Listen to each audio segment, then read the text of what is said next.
Dancing and ballet and figuring out what to eat and when to eat and how much to eat is hard enough without being dictated to by a little number on a scale that at the end of the day it means nothing. A lot of your body and the way it looks is predetermined by your genetics, and I will die on that hill. Just because you look like the girl next to you, it doesn't mean you're going to dance like her. Let it be. Enjoy your body. It's the most amazing instrument ever. It allows you to do what you love. Stop fighting it, stop hating it for not looking the way that you deem to be perfect. It's good enough, and that's all it needs to be. Hey guys, I hope you're doing well. If you're new here, my name's Millie. I'm 19 and I'm on my way to becoming a professional dancer. I struggled with my body image and food as a teenager, and I want to talk about how you can make sure that ballet or dancing stays healthy for you when you may have issues with eating or with your body image. Now, I know that both of these issues are huge things that affect people, especially in the dance world. I think because it affects so many people, it is often considered to be normal, but it doesn't have to be normal. Feeling this way doesn't have to be your entire life. You don't have to let these struggles ruin your enjoyment of dancing and moving your body. My first piece of advice is, if you are actively struggling with disordered eating or an eating disorder, take a break from dancing. Now, I know this is probably not what you want to hear, but eating disorders and disordered eating are really dangerous, and they're also really difficult to recover from whilst you are still actively engaging in unhealthy exercise or unhealthy coping behaviours, or engaging in something that triggers these issues, which I'm guessing dancing probably does for you.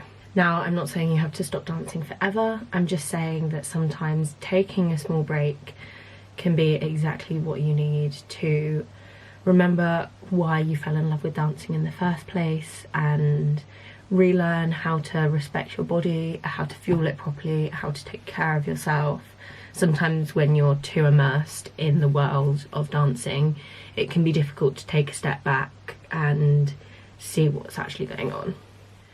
Second piece of advice would be not to weigh yourself and not to be controlled by numbers. It can be tempting to hop on the scale to see if you've gained weight, see if you've lost weight, see if your weight's staying the same, and I know that I've been guilty of that, but honestly it isn't helpful.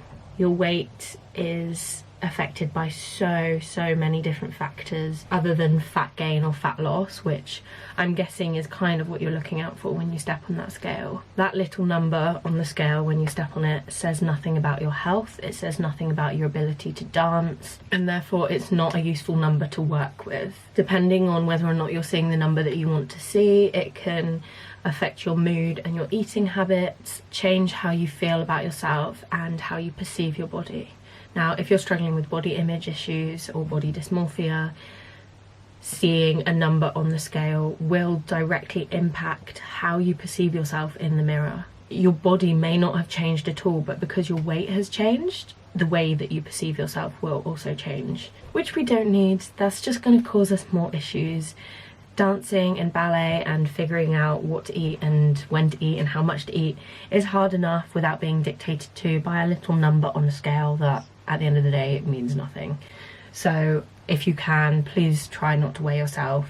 Get rid of the scale, throw it away, give it to someone else to look after if you can't trust yourself. But yeah, just don't do it. It won't help you or bring you any joy.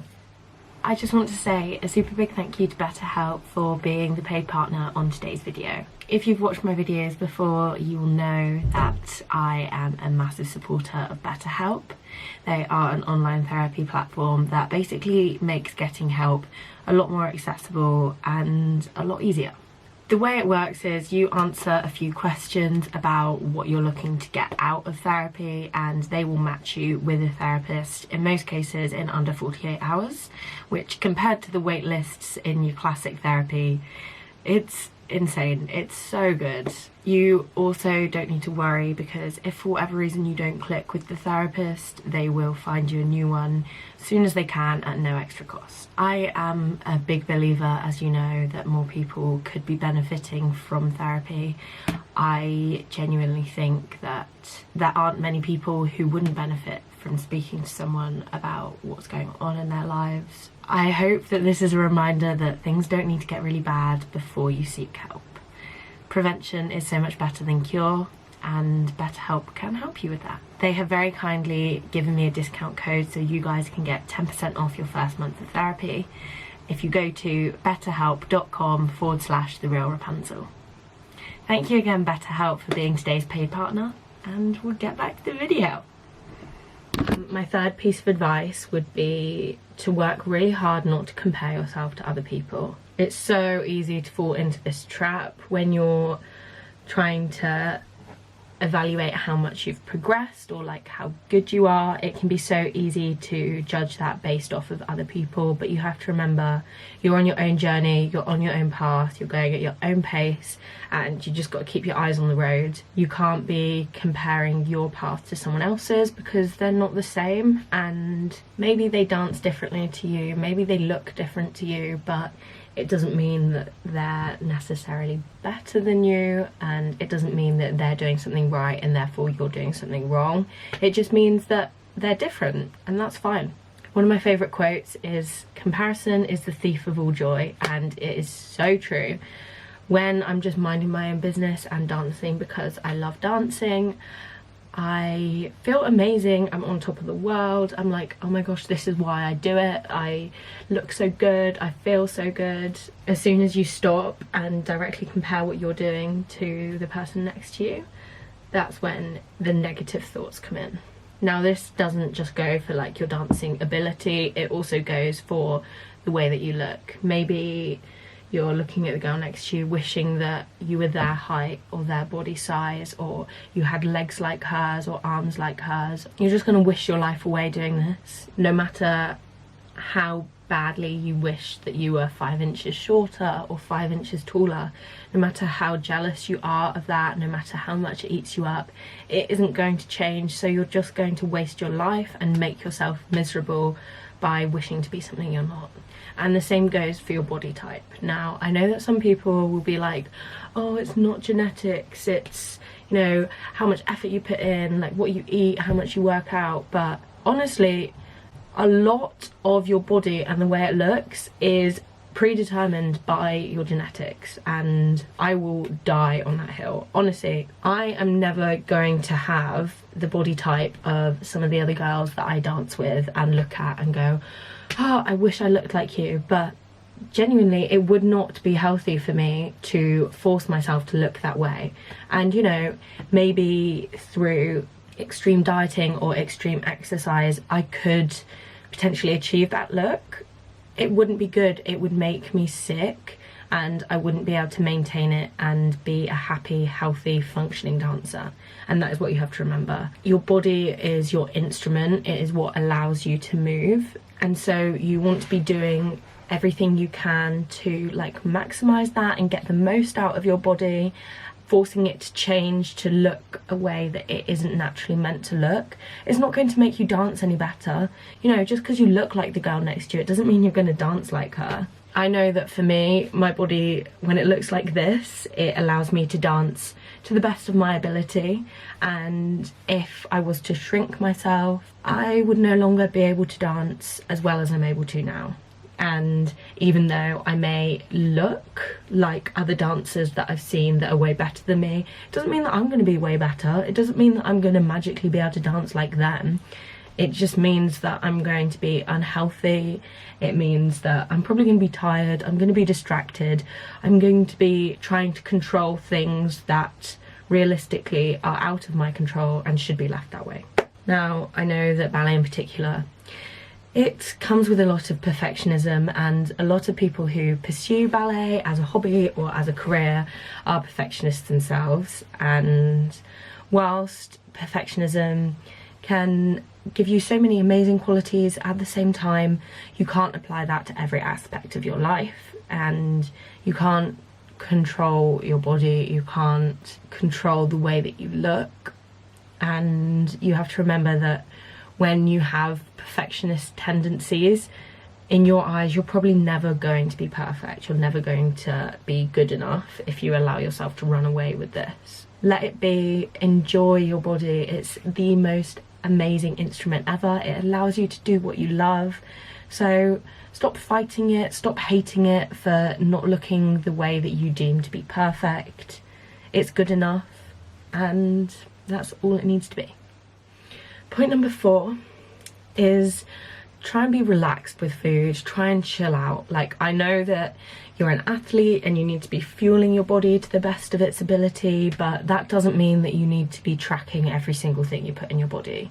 You don't need to know exactly how many calories you've consumed, or how much fat, or how much protein or carbs, or whatever it is that you feel like you need to control.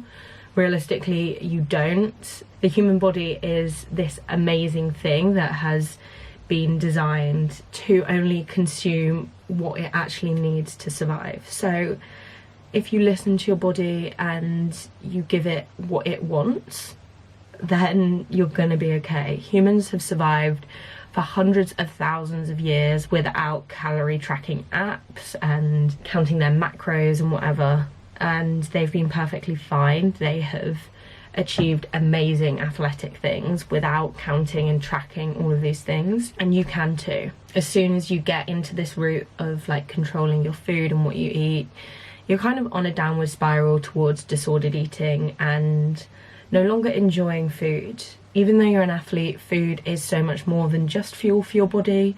It is also something that you are allowed to enjoy and like switch up and get wrong, and you're allowed to eat things that are considered to be unhealthy. Also, especially like over holidays or when you're having time away from dance, please don't feel like you need to reduce the amount that you're eating or that you need to change your eating habit because you're not exercising. It can be really difficult to actually get enough food in whilst you're dancing quite intensely, so it's really important that over breaks and things like that you do refuel and maybe even eat more than you do when you're dancing. My 5th point is maybe a controversial one, but for me anyway, I try and avoid mirrors wherever I can. Now, I know that in a lot of ballet studios and dance studios, you spend all day every day looking in these massive mirrors and looking at everyone around you in massive mirrors, and when you're struggling with your body image or you don't like the way you look, it can actually be the hardest thing in the world. So whenever there's an option, I like won't face the mirrors, or when we do face the mirrors, I'll try and like actually stay in tune to my body and how it feels rather than how it looks in the mirror. Also, when I'm at home and stuff, I try not to spend ages staring at myself in the mirror. You know, I have to do it every day, like 9 to 5. It doesn't mean that in my mornings and in my evenings I need to be doing that too. Whilst obviously the mirror is an amazing invention, humans weren't ever designed to spend this long staring at their reflection. We're not meant to know what we look like, and it can very quickly get kind of obsessive when you spend too long staring at yourself. For my final point, I just want to emphasize again to remind yourself of why you dance. Remember why you're following this path, and please don't forget the love that you have for this art form. That is why you started doing this, and that is why you should continue. And if you are no longer feeling the love for dancing, it's okay to admit that. It's okay to take a break. It's okay to take time off to get yourself well and in a better mindset, and then you'll come back stronger, happier, healthier, and you'll be able to like reignite that passion and fall in love with dancing all over again. I know that it's such a hard balance to find in a sport that demands perfectionism, to be perfect without being obsessive. It's all a balance. We're all learning, we're all trying to figure it out. You will get there, and it is possible to keep ballet happy and healthy even if you've had issues in the past. I think it's really important not to stop until you have reached that point where dancing is happy and healthy, because it is possible. I don't want you to just give up and accept your fate almost and be like, oh well, I'm always going to feel like this. It doesn't have to be that way. It's not going to bring you long-term happiness by like giving in to these thoughts and these feelings. It can feel difficult trying to fix them and trying to rewire your brain, but it is possible and it is so worth it. So if you have any other questions about this, like more specific queries or like specific problems, then please just comment them, send me a message. My Instagram is below as well if you want to send me a private message rather than a comment on this video, and I will try and say something helpful or support you in any way that I can. Genuinely, you're doing so well. I'm so proud of you. Look after yourself and have an amazing week. I will speak to you soon. Bye.